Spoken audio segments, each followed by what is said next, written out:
Hello YouTube, it's SPTO again. We're going to talk about a couple of things in the sports world. First, I'm a Buffalo Bills fan, as we know, and Buddy Nix resigned as GM of the Buffalo Bills. It looks like Doug Whaley will be taking over. Uh, Buddy Nix was a very frustrating GM.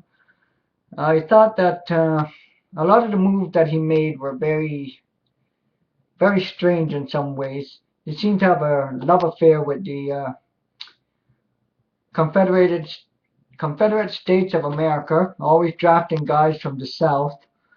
Uh, he also left us in a bad situation with quarterbacks. Uh, we got a raw rookie in E.J. Manuel, uh, and a couple of backups that aren't too great. Um, we also have some guys who might not be re-signed after this season. Uh, Andy Levitri, very good offensive lineman, was basically let go. So pretty bad offensive line in some respects. Is even more shakier now. I fear for any quarterback that's standing behind center. Uh, so it's a mixed bag with Nix. I thought he was pretty entertaining though with his southern accent and his press conferences and such. But let's talk about the big thing in sports, at least for me, the Maple Leafs. Now, I'm not much of a hockey fan. I follow it because it's quite hard not to follow hockey in this market. You're basically born into it because sports radio is always talking about hockey. So I'm a Leafs fan that way. So I watched most of Game 7, and I was pretty excited. I'm like, whoa, this team is leading 4-1. Well, they're really, yeah, leading 4-1 in the third period. I'm like, we're going to actually beat Boston. You know, Boston has always given Toronto a bit of a hard time, and it was looking great. And then they fell apart. They completely fell apart. I I, I would like to think that the guys just got so excited and they just lost their heads and started not playing very well because Boston just came after them. And Don Cherry made a very good point about how the goal that Boston scored in the third period, the Leafs were not covering the point very well. In fact, not even covering it at all. And that's where all the goals that Boston scored came from the point.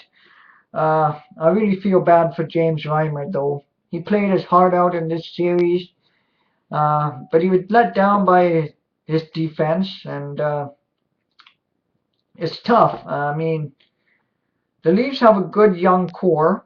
They don't really have that elite player. I mean, I guess we could say Phil Kessel is an elite player, but statistically he might be one, but I don't really get that vibe from him. He's a guy that does not give me a lot of confidence. But there's a lot of youth on and some good scoring punch on this team. I mean, Joffrey Lupul's pretty good.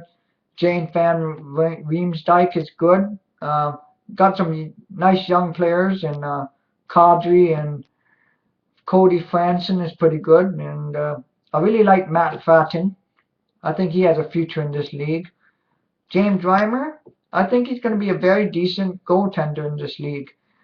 But this is the kind of loss that really affects a franchise.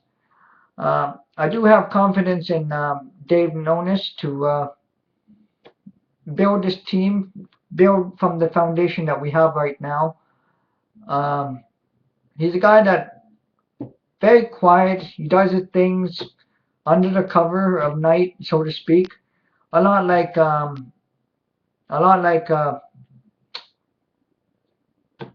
Alex Anthopoulos for the Blue Jays, in that you don't really hear too much about Nonis. He just gets the job done. So I think that's going to be good.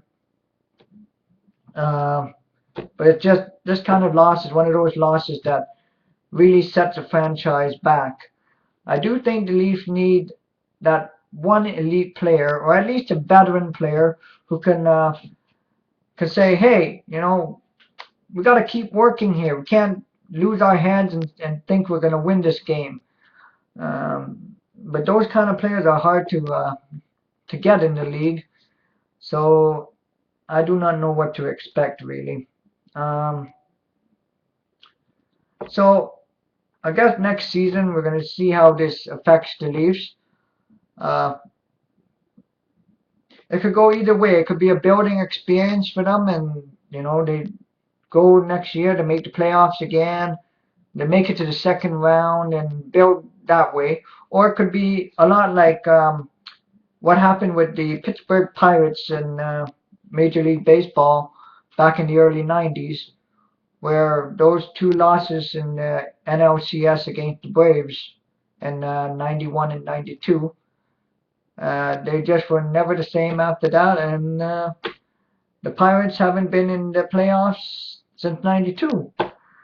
But I do think there is a future, and I think that this team will get better as the years go on. So that's that. Since I'm talking about current sports and everything, the Blue Jays are starting to show some life. Uh, it looks like Jose Bautista's got his bat going now. I mean, he's looking pretty hot with the bat. 2 home runs against Boston in their last game. Um, the starting pitching is still up and down. I think I Dickey's starting to get a little bit better. He's going to be pitching tomorrow night against Barry Zito, and I'll be looking forward to that game. I think that will be an interesting matchup. The Jays are way back. I don't know if they can make ground and get back in the playoff hunt. But and then the pitching, we got some guys who are injured and so on. It seems like Toronto is cursed as a sports city these days. So we'll see how that goes. I'm hoping that the Jays can get a little something going, win a few games more than they lose. Uh, but being what 15, 16, and 24, something like that. That's a mighty tall hill to climb. So let's hope they can play some better baseball. As for the NHL playoffs, I know it's kind of bad for a Leafs fan to say this, but I'm going to be cheering for Ottawa. They're that little team that could. They defy the odds. I mean, they're not supposed to be playing as well as they do, and yet they do it. So we'll see how that goes. It would be great if Daniel Alfredson could get back into the Stanley Cup Finals, but I don't know. Who knows? I do think that Boston is very vulnerable right now. They got guys injured on defense now, and they just had a very physical series against Toronto.